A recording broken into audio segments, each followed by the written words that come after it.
আমি তাদের বাড়িতে গেছিলাম, গোটা গ্রামের মানুষ সেখানে জড়ো হয়েছিল।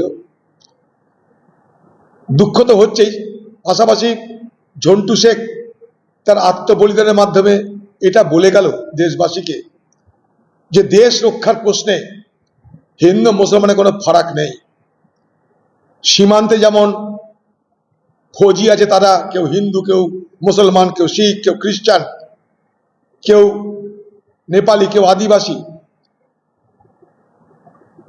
তাদের মধ্যে কোনো ভেদাভেদ নাই। তাদের একটাই লক্ষ্য, দেশকে রক্ষা করতে হবে যেভাবেই হোক। আর সে দেশকে রক্ষা করতে গিয়েই ঝন্টুকে গুলিতে ঝাঁঝরা করে দিয়েছে জঙ্গিরা। সে জেসে ফোর্স ছিল না, প্যারা কমান্ডো। প্যারা কমান্ডো হচ্ছে হাইলি স্কিল্ড ট্রেন সমস্ত আমাদের সেনাবাহিনীর সদস্য তারা। শুধু তাই নয়, ঝন্টু আরেকটা ভাই, সেও কিন্তু বর্ডারে আছে, সেও কাশ্মীরে আছে, সেও দেশকে রক্ষা করার জন্য লড়ছে।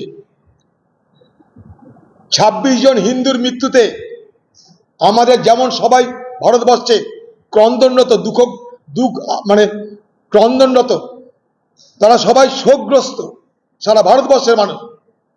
কিন্তু কখনোই আমরা এইটাকে বিভাজনের পথে ঠেলে নিয়ে যেতে পারি না।